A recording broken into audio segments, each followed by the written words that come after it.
આવા જ પ્રકારની હત્યાની ઘટના બની ચૂકી છે। અગાઉ આ ગામમાંથી કિંમતી ચીજ વસ્તુઓની ચોરી થઈ ચૂકી છે, ચોર પકડાયા નથી। અનેક ઘટનાઓ આ ગામમાં જ અને આ વિસ્તારમાં બની છે, પણ દરેક વખતે પરિણામ કાંઈ આવ્યું નથી। તો આજે અત્યારે ક્રૂર ઘટના બની છે, એ બાબતે શું પોલીસનું માનવું છે? પહેલાં તો ગોપાલભાઈ અગાઉ વાત થઈ કે અગાઉ જે બનાવ બન્યા છે એ બાબતે શું કાર્યવાહી થઈ કે એમાં કંઈ રિઝલ્ટ નથી। કાલે જ વાત થઈ હતી ગામજનો સાથે CHC આપણે વડિયા ખાતે વાત થઈ હતી કે જે ભેંસ ચોરી થઈ હતી એમાં પોલીસ મહેનત કરી, આરોપી તો લાવી પણ જીવતા પશુ પણ પાછી લાવી હતી। બે ભેંસો પાછા લાવ્યા હતા આપણે, છેક બીજા જિલ્લામાં માંગરોળથી આરોપી પકડાયા હતા અને એને આપણે પાછા લાવ્યા હતા। અગાઉ જે 30 વર્ષ પહેલા જે બનાવ મને કાલે વાત થઈ, એક બે જણાએ મને કાલે કીધું કે 30 વર્ષ પહેલા પણ આ બનાવ બન્યા, આવો બનાવ બનેલો છે ફૂડ મર્ડરનો। એમાં પણ આપણે આરોપી આવી પકડાઈ ગયા હતા અને ગુનો ડિટેક્ટ થયેલો છે। આજની આ ઘટના બાબતે હું પોલીસનું આજની આ ઘટના બાબતે જે 17-18ની રાત્રે જે બનાવ બન્યો છે, મોટાભાગે પોલીસના અનુમાન પ્રમાણે જે વહેલી સવારે FSL અધિકારીનું અનુમાન પ્રમાણે જે વહેલી સવારે આ જે બનાવ બન્યો છે એ 18 તારીખે 6:22 રિપોર્ટિંગ થયું છે। એ એમના રિલેટિવ જે અહીંયા પાડોશી છે એમને જાણ કરી, ફોન ના ઉપાડ્યા દાદા દાદીએ, એટલે આ લોકો ત્યાં ગયા અને ત્યાંથી આવી રીતે ઘટના ખબર પડી। પોલીસને જાણ થઈ, કંટ્રોલ રૂમને જાણ કરી, કંટ્રોલ રૂમે મને ફોન કર્યો, અમને કંટ્રોલ રૂમે ફોન કર્યો અને 10 મિનિટમાં વડિયા પોલીસ અહીંયા હતી। એના પછી અમે FSL આ ગુનાના કામે ગંભીરમાં ગંભીર ગુનો છે એરેસ્ટ ઓફ રેરમાં અમે FSL, dog squad, fingerprint expert બધાને બનાવ સ્થળે ઘટના સ્થળે બોલાવ્યા છે। એણે એને પોતાના અભિપ્રાય આપ્યા છે, જે નમૂનાઓ છે લોહી મળી એવું છે ઘટના સ્થળેથી લીધું છે, જે ફિંગર મળી ફિંગર લીધા છે, ડોગને સ્મેલ આપીને ડોગ ઢોળવા રોડ 1 કિલોમીટર સુધી ગયો છે। બધી આપણે રેકોર્ડ ઉપર અને એક્સ્ટ્રા જે 100% કામગીરી કરવી જોઈએ 100% કામગીરી એમાં કરી છે। ફિંગર મેચ થયા, ફિંગર આરોપી પકડાય એટલે પછી એના જોડે મેચ કરશું। એટલે એવું ન હોય, આપણે પોલીસ તરીકે જેટલા ગુનામાં આરોપી પકડાતા હોય ભૂતકાળમાં તમામના ફિંગર લઈએ છીએ, ઓનલાઈન લઈએ છીએ, મશીન ચાલુ ન હોય તો ઓફલાઈન લઈએ છીએ। એનો એક સેન્ટ્રલાઇઝ ડેટાબેઝ બને છે, એ ડેટાબેઝ સાથે આપણે મેચ કરીએ તો તરત ખબર પડી જાય કે આરોપી કોણ છે। હવે એ પકડાય પછી મેળવવાની ક્યાં જરૂરત છે? તો એ આખું પુરાવાના વિષય ઉપર આવી ગયું। અત્યારે તપાસના વિષય ઉપર આપણે ફિંગરપ્રિન્ટ મેચ કરવાના છે, પાછળથી જે મેચ કરશો એ પુરાવા માટે કરશો કે જેથી પુરાવો મજબૂત બને। આપણે દરેક આરોપીના ફિંગરપ્રિન્ટ લઈએ છીએ પેલા મશીન ઉપર લઈએ છીએ, બરાબર? તો એ તમે અત્યારે જે ઘટના સ્થળેથી જે ફિંગરપ્રિન્ટ મળ્યા છે એને ડેટાબેઝ જયારે મેચ કરો અને ધારો કે મેચ થઈ ગયા તો આરોપી પકડાઈ ગયો। અગાઉ એવી રીતે તો મેચ કર્યા, અગાઉ જે તમે કીધું એવી રીતે અગાઉના જે બીજા ગયા વર્ષે 2024માં એક અમારે કરફોડ ચોરી થઈ હતી, MOB માં બધો ડેટા હોય છે। એ જ કહું છું હા કે 2024માં આપણે અમારે કરફોડ ચોરી થઈ હતી, ત્યાંથી આવી રીતે ફિંગરપ્રિન્ટ લીધા હતા। એ ફિંગરપ્રિન્ટ અહીંયા આપણે મેચ થવા માટે મોકલી આપ્યા અને જયારે આરોપી મળ્યા તે આરોપી સાથે ફિંગર મેચ થયા હતા તે સમયે। એટલે મારું એ કહેવાનું છે કે અહીંયા જે ફિંગરપ્રિન્ટ મળ્યા એ આખા ગુજરાતના ફિંગરપ્રિન્ટના ડેટાબેઝ જયારે આપણે મેચ કરીએ તો ગમે એ જિલ્લાનો ચોર હશે એ પકડાઈ જશે। જરૂરી નથી ઘરફોડના અમરેલી જિલ્લાના ઘરફોડના લિસ્ટ આરે જ મેચ કરીએ તો કોઈ બીજા જિલ્લામાંથી અહીંયા આવી ગયો હોય। અમરેલીનો ઘરફોડનો ડેટા હશે, ગુજરાતનો ડેટા છે, તમામ પ્રકાર, અને જરૂરી થોડું છે ઘરફોડ કરતો એને જ ઘરફોડ કરે છે। હવે સાદી ચોરી વાળા આ વખતે નવો રસ્તો લીધો એવું બને તો આખા ગુજરાતના ડેટાબેઝ સાથે ફિંગરપ્રિન્ટ મેચ કરો તો સંભાવનાઓ છે કે કોઈક મળી આવે, ના મળી આવે તો પાછો તપાસનો વિષય છે। અમારા ફિંગરપ્રિન્ટ એક્સપર્ટે જે તમે જે વાત કરી એ ફિંગરપ્રિન્ટ મોકલી આપ્યા છે, 24 કલાક જેવું શું છે, વધીને એકાદ દિવસમાં જે કંઈ પરિણામ હશે મેં નેગેટિવ કે પોઝિટિવ મેચ થયા કે નથી થયા એ આવી જશે। એ સિવાય આપણે ટેકનોલોજીકલ સર્વેલન્સ કરી અને આપણે બધું SDR ને CDR ને કોલ લોકેશન જોતા હોય છે, એની ઉપર આપણે કેમેરા અમે જાજી ચર્ચા નથી કરવી ઘણી વાર, બરાબર? પણ એ પ્રેઝન્સ જે છે એ પ્રેઝન્સ તો બહુ આસાનીથી પકડાઈ જાય એવી વાત છે। પ્રેઝન્સ તો મોબાઈલ વાપર્યો છે, મોબાઈલ વગર તો કોઈ આવવાની, એક માણસ ગાડી લઈને આમ ઉભો રહે, એક માણસ અહીં ચોરી કરે, એક માણસ નજર રાખે, ત્રણેય વચ્ચે કોમ્યુનિકેશન કરવા માટે મોબાઈલ વપરાવાનો। મોબાઈલ વગર કોઈ ક્રાઇમ થઈ શકે એમ છે જ નહીં આજના સંજોગોમાં, તો એ તો બહુ સ્વાભાવિક। મોટાભાગના ગુનાઓમાં મોબાઈલનો યુઝ થાય છે, તો આ ઘટનામાં મોબાઈલ હશે તો આપણે શું સર્વેલન્સ કર્યું? ભાઈ આ ટાવરની રેન્જના જેટલા રેગ્યુલર નંબરો છે એ તો 6 મહિનાના સરેરાશમાં આવતા હશે, સરેરાશ સિવાયના જે નંબર આવ્યા એને જોવાના, સસ્પિશિયસ તરીકે જોવાના। તો હવે એ બધી વસ્તુમાં કેમ કે ગામજનોની શું ફરિયાદ છે કે ક્યારેય કોઈ આરોપી ચોર ક્યાંય પકડાતા નથી અથવા પકડાય તો છૂટી જાય છે એટલે વારંવાર એની હિંમત વધી જાય છે અને પછી ગમે એવો ક્રાઇમ કરી નાખે છે.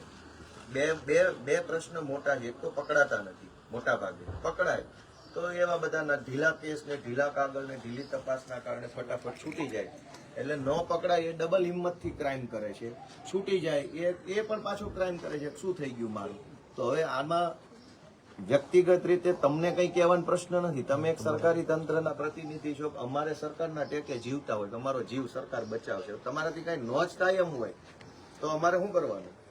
જે આપણે તમે વાત કરી ને ગોપાલભાઈ કે અમુક કેસોમાં આરોપી પકડાતા રહે એવું નથી. જો ભેંસ ચોરી છે, જે ભેંસ ચોરી થઈ હતી લોકલ પોલીસ જ ડિટેક્ટ કરી છે અને એ ટેકનિકલ સોર્સિસના લીધે જ ડિટેક્ટ કરી છે. ટેકનિકલ જે ઘણી વાત કેવું છે ઓપનમાં આપણે બધી વાતો ન કરી પણ એ ટેકનિકલ સોર્સના લીધે લોકલ પોલીસ જ ડિટેક્ટ કરી છે. જે તમે ટાવરની જે કંઈ વાત કરી છે બરાબર. તો આ જે ઘટના બની છે, આટલી બધી ક્રૂર ઘટના બની, સામાન્ય રીતે ભૂતકાળમાં જેટલી આવી ઘરફોડની ઘટના બની એક આગેવાન તરીકે ઘણી ઘટનામાં અમે સામેલ થયા છીએ. એમાં લોકો બધા સંમત થશે. અનેક વખત ખેડૂતના ઘરમાંથી કપાસ કે મગફળીનો વેચાણ કરવામાં આવે ને જે રોકડા રૂપિયા ઘરમાં આવે પછી તરત ચોર આવે. ક્યારેક બંધક બનાવીને પૈસા લઈ જાય, ક્યારેક મારીને પૈસા લઈ જાય, ક્યારેક મારી નાખીને પૈસા લઈ જાય. એવું કાઠિયાવાડના અનેક જિલ્લામાં બને છે. એ બધાની પાછળ ઘણી બધી વખત છે એ ડ્રગ્સ ને દારૂ ને એવા બધા દૂષણો એની પાછળ જવાબદાર હોય છે. આ જે માણસો હોય છે આની અંદર એ આવી પ્રવૃત્તિ આરે સંકળાયેલા હોય એટલે એની હિંમત વધી જતી હોય છે કે ભાઈ હું ગમે એવું કરીશ, મારે સાહેબ આરે સેટિંગ છે, ડિસ્ટાફ વાળા રે એટલે મને છોડાઈ લેશે. એવો એંગલ અનેક વખત નીકળ્યો છે કે લોકલ પોલીસના કેટલાક અધિકારીઓ છે એ આવા અસામાજિક પ્રવૃત્તિ લોકોને છાવરતા હોય છે.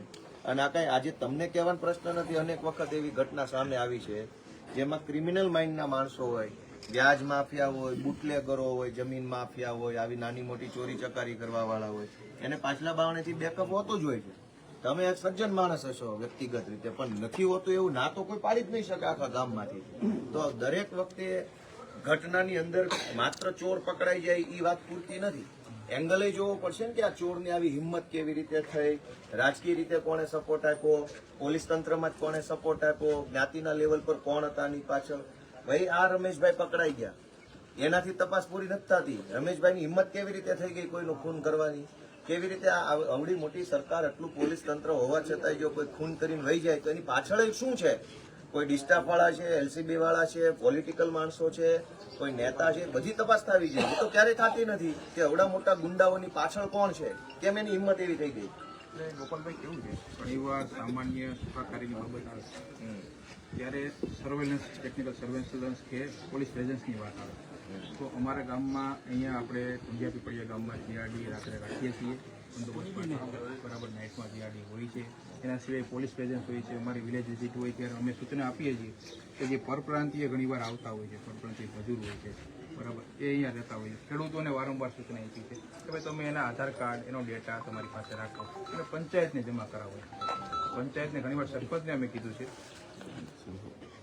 અને આ બાબતે સરપંચને લેખિતમાં આપ્યું છે ઘણીવાર તમે આ ડેટા મેક્સિમમ જેટલો થાય એટલો અહીંયા જમા કરાવો. કારણ ત્યારે આવો અઘટિત બનાવ બને તો એમાં અમને ઉપયોગી થાય.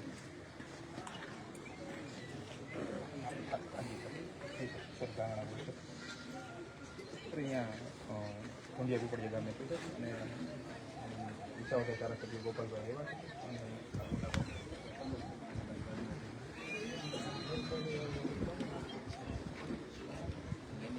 વિસાવદર ધારાસભ્ય ગોપાલભાઈ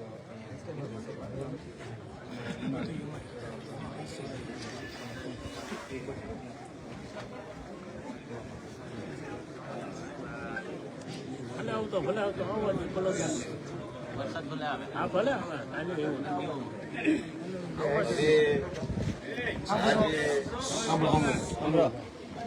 આ જે ક્રાઇમની ઘટના બની એટલે હવે એના આરોપીની તપાસ બાબતે તમે જે કંઈ કામ કરો છો એમાં એક એંગલ છે કે ભાઈ પરપ્રાંતીય કોઈ વ્યક્તિ હોય એવું ગામ લોકોનું કહેવાનું છે. બહારના મજૂરો હોય છે બીજા રાજ્યના, બીજા રાજ્યના અહીંયા વધારે હોય છે, બીજા જિલ્લાના વધારે હોય છે, બીજા રાજ્ય તો ઈ બધા લોકો જે છે એમાંથી મોટા ભાગના લોકોમાંથી દારૂ પીવાની ટેવ વાળા રોજ રાતે પી જવા વાળા હશે કે નહીં હોય? તો દારૂ બેફામ મળતો હશે.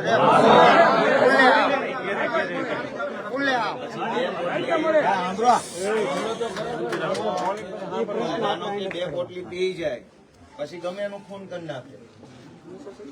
તો આટલી બધી ક્રાઇમ એક નથી, સિક્વન્સ ઓફ ઇવેન્ટ છે. દારૂ પીધો છે, કોઈએ દારૂ વેચ્યો છે, દારૂના નશામાં આવી ગયો છે, ચોરી કરવાનું મન થયું છે, ચોરી કરવા ગયો છે, ચોરી કરીશ તો પકડાઈ જશે, બીક લાગી મારી નાખે. સિક્વન્સ ઓફ ઇવેન્ટ એક ઘટના નથી.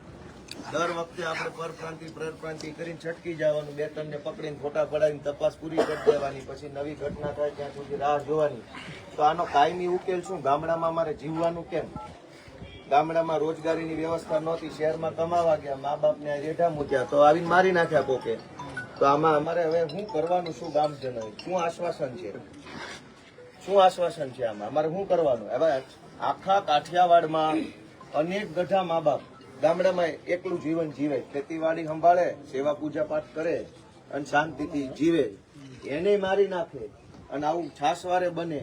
બોલા કયા ગામમાં બન્યું? ક્રાકચ પાસે બાવાડા ગામમાં, ત્યાં અમરેલીની ઘટના છે જિલ્લાની. 2 વર્ષ થઈ ગયા છે.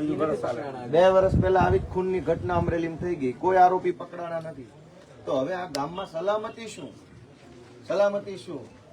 આ તો થોડાક દિવસ બધું લોકોમાં આક્રોશ છે એટલે તમે આવશો ને ગાડીઓ ફેરવશો ને ઓલા ખેતરે જાશો ને ઓલા ખેતરે જાશો અને બધું કરશો, રીલું બને એવો કાર્યક્રમ. પણ પછી શું?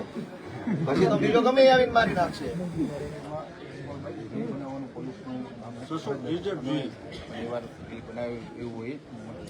બનાવતા જ નથી. અને જે આ બનાવ જે ભેંસ ચોરી છે તો એ તો ભેંસ ચોરી ઘણા સમય પછી ડિટેક્ટ થઈ, ટેકનિકલ મહેનત કરતા ભેંસ ને મારી નાખ્યા એની વાત છે. ખૂન થઈ ગયા, ડબલ મર્ડર.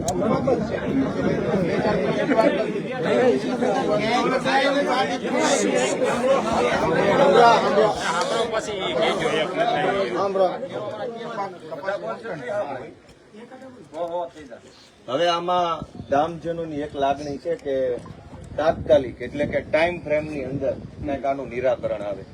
પોલીસે એમ કીધું 10 દિવસની અંદર ગોતશું. નેતાનો પુત્રો ખોવાઈ ગયો હોત તો કેટલા દિવસમાં ગોત્યો હોય? કેબિનેટ મંત્રી કે કોઈ મોટા નેતાના ઘરે પુત્રો ખોવાઈ જાય તો આખા ગુજરાતની પોલીસ લાગી જાય છે.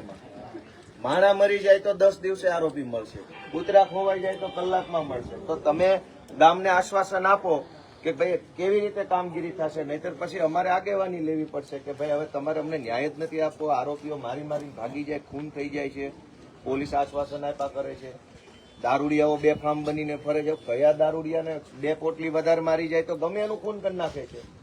તો શું કરવાનું આમાં? ગામ લોકોને કાલે એ વાત આપણે મોટાભાગના થઈ હતી, ચર્ચા થઈ હતી એ બાબતે. ત્યારે અમે કીધું હતું વહેલી તકે આરોપી પકડશે, એવું નહીં 10 દિવસમાં, કદાચ 2 દિવસમાં આરોપી પકડાઈ જાય. તો ટેકનિકલ ડેટાને અમે જે મહેનત કરીએ છીએ એના આધારે 2 દિવસમાં, 3 દિવસમાં, 4 દિવસમાં પકડાઈ જાય. પણ અમે ટાઈમ લિમિટ એવું કીધું 10 દિવસમાં મોટા ભાગે અમે જે રીતે તપાસ કરીએ છીએ એવું લાગે છે અમે પકડી લઈશું આરોપી. આ વિઝિટેશનનો ગુનો છે કાયદાની ભાષામાં. ભોગ બનનારના પરિવારે એવું જણાવ્યું કે એસપી સાહેબે વિઝિટેશનના ગુનામાં આવવામાં કેટલા કલાક થયા? એસપી સાહેબ જેવો ગુનો દાખલ થયો તરત જ દાખલ થયો ને ગુનો બન્યો, ગુનો જાહેર થયો. ગુનો બન્યો વહેલી સવારે, ગુનો જાહેર તો 6 વાગ્યે, ગુનો દાખલ થયો 8 વાગ્યે, પછી એસપી સાહેબ આવ્યા. તો એમ એ ટેકનિકલ ભાષામાં મારી યાર ખોટી વાત નહીં કરવાની, એ ગામ લોકો ન ખબર પડતી હોય, મને ખબર પડતી મારું એમ કહેવાનું છે કે વિઝિટેશનનો ગુનો જાહેર થયો એટલે ગાડીઓ ભાગવી જોઈએ. વિઝિટેશન ગુનો છે, ડબલ મર્ડર એટલે એસપી નું વિઝિટેશન છે, ડીવાયએસપી નું વિઝિટેશન છે, નોંધ આવી જોઈએ. તમે આવી ગયા એ બરાબર છે, ઓકે, તમારી ડ્યુટી સારી છે, હાલો.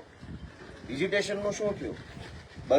બધું થઈ જાય, બિસ્તરા પોટલા બધું વિખાઈ જાય, પછી એસપી આવીને ખાલી ગામ લોકોને લાગે કે આવી ગયા છે એવું થોડું હોય. તો એનો તમે ગામ લોકો નથી ખબર પડતી, ભોળા માણસો છે કે આમાં આવું બધું હોય. પણ આવું થાય, ચોરને બધી ખબર છે પાછી, એસપી નથી આવ્યા એટલે વાંધો નહીં આવે. ચોર તો ચાલાક છે. આ ગુનામાં તો અમારા ડીવાયએસપી સાહેબ અને એસપી સાહેબ તરત જ આવી ગયા, બધાને ખબર છે. આપણે જે અહીંયા પરિવારજનો છે એની ખ્યાલ છે અને જેવો ગુનો અમને જાહેર થયો તરત જ આવી હવે તમારી પાસે સાહેબ અત્યારે હાલ પૂરતી એટલી આશા રાખીએ છીએ કે મંગળવાર બુધવાર સુધીમાં આ કેસની કંઈક તપાસ ખુલે કે ભાઈ કોણ છે ને શું છે ને એની પાછળ કેવા કેવા પ્રકારના ક્રાઇમ થઈ ગયો એ એક પાર્ટ છે, ખૂન થઈ ગયું એ એક વિષય. ખૂન કરનાર માણસે ખૂન કરતા પહેલા કોને મળ્યો? દારૂ પીધો, નેતાને મળ્યો, બીજા કોઈ ટપોરીને મળ્યો, કોઈ એને ચડાવ્યો, પોલીસમાંથી સપોર્ટ હતો, એની તપાસ થવી જોઈએ. બધાનું શું માનવું છે? ખાલી ખૂન થઈ ગયું એમ નહીં, એને એટલી બધી હિંમત ક્યાંથી આવી? આપણી તો કોઈને ટાપલી મારવાની હિંમત નથી થતી. ખૂનની હિંમત આવી તો કોક તો છે એની પાછળ, તો એની તપાસ થવી જોઈએ. એટલે આપણે મંગળવાર બુધવાર સુધી આશા રાખીએ છીએ. નહીંતર બુધવાર મંગળવારે પાછું હું વાત કરી